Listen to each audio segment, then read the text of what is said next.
Good afternoon, good afternoon, good afternoon, good afternoon. Pull the swangers off the LAC. Pull the swangers off the LAC. Yeah, I said it. Pull the swangers off the LAC. Man, my grandfather ought to be rolling over in his grave right now behind them Cadillacs, man. You know, last year we had Tamika Mallory, and this year we got the LGBT on the Cadillac. Now, why we can't get a black man on the Cadillac? I don't know, but let's discover and go over a few reasons why we may not have a black man on the Cadillac or no special edition shout out to the black man behind this same Cadillac company. Oh, Lord. Before I go off into this and get too far deep off into it, let me read my copyright disclaimer because that's mandatory. Anyway, copyright disclaimer under Title 17 USC Sections 107 allowances made for fair uses for purposes such as criticism, comments, news report, teaching, scholarships, and research. Fair use is permitted by the copyright statute and might otherwise be infringed. Non-profit, educational, and personal use tips to balance in favor of fair use. It tips to balance in favor of fair use, you all. Yeah, back right on to this thing, man. Getting right back on to it, man. You know, like I was saying earlier, last year we had a special edition. I guess they were doing the woman black empowerment. We had a sister Tamika Mallory. She come on here, and then we ain't seen or heard from her no more. But you know, after you know, I guess Cadillac took care of the lady pretty nicely.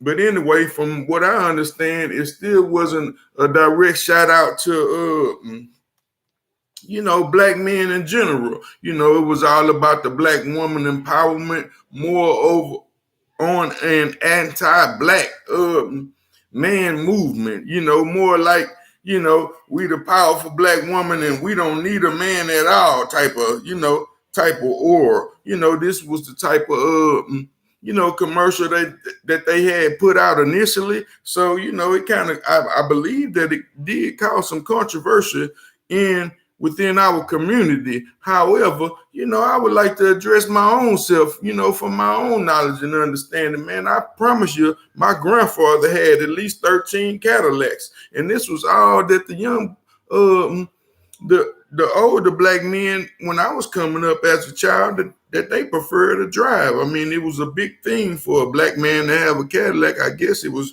you know, a little less expensive than a Benz or BMW or something of that nature, but it was, you know, a good enough you know, the black commerce, you know, for the black man to go out there and purchase this vehicle. And you know, then we had a string and a slew of more black pastors, you know, going along purchasing these vehicles. Now we seen long stretch Cadillacs in every neighborhood around, you know. And then, you know, it's a pretty big thing down here in Southeast Texas because a lot of young men in our area, particularly the Houston area, we Cadillac drivers. You know, I got a bunch of friends that got Cadillacs on it. They got them swingers and elbows and they swinging it down the street, you know. But now they doing a lot more swinging down the street because they might go on switch up on you. Now, you know, my biggest concern about this issue, and I seen that the white supremacist gang, they out there, you know, they protesting against the LGBT. Like 31 of them just got caught the other day, you know, going out there to protest. Now, to each his own, you know. We all have to answer for our own sins. So that it's not my place, and I'm not here to condemn the LGBT community because God, you know, clearly gonna do that on his own. You know, he wrote the law, and you know, and we are to abide by it. You know, but my biggest concern is why so much they pushing this thing so much. You know, why they pushing this pride thing so much? We can have more pride going on than we got Christmas.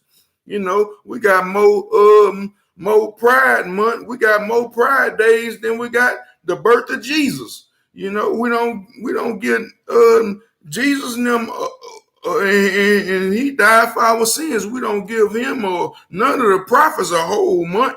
How they get a whole month and how they get on the Cadillac is my main concern. You know, I'm trying to understand why they out here pushing this upon our kids so much. You know, why our kids have to grow up thinking that this is cool. You're not allowing us as parents to be able to teach our own kids because y'all steady got this stuff in their face like it's cool.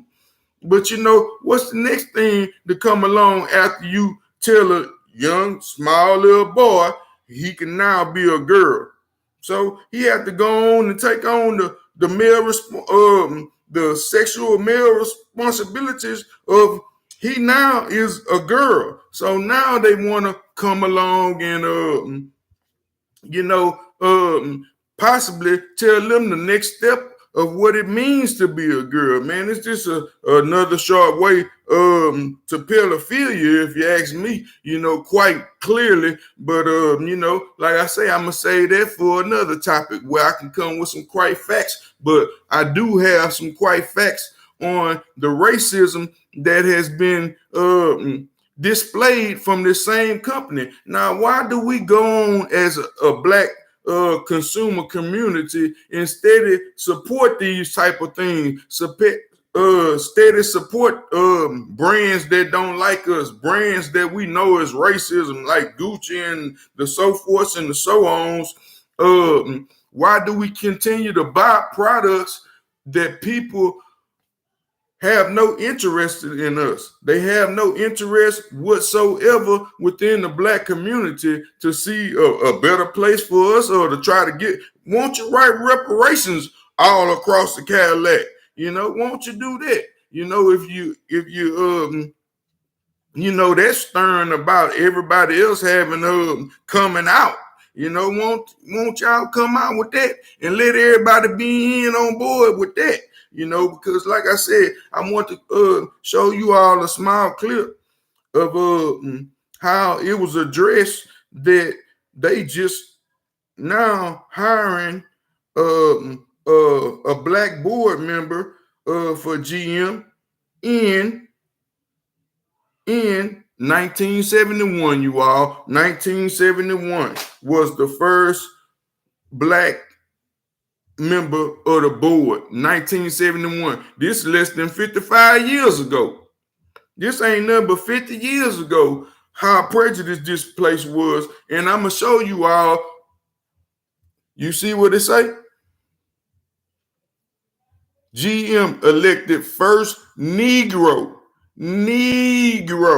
member to its board. You know, 1971, this is just 50 years ago. Now, they do have a current lawsuit involving, not a current lawsuit, but a campaign where General Motors, they've been shorting all the black media, you know, as far as they, the black media board chairman people, they only getting 5%.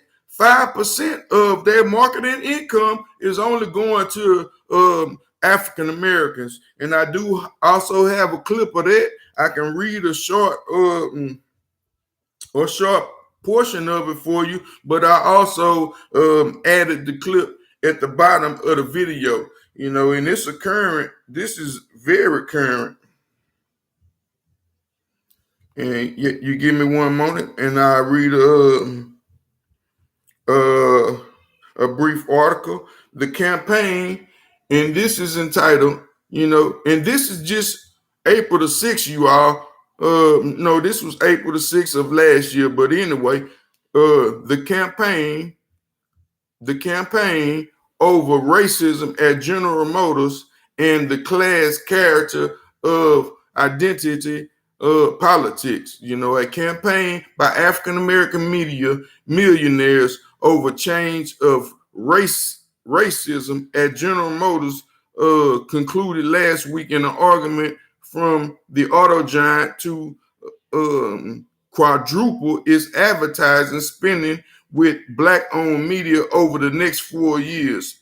The announcement by General Motors followed the publication of the ads in major newspapers denouncing GM CEO Mary Barry as racist for giving black-owned media an insufficient share of advertising dollars.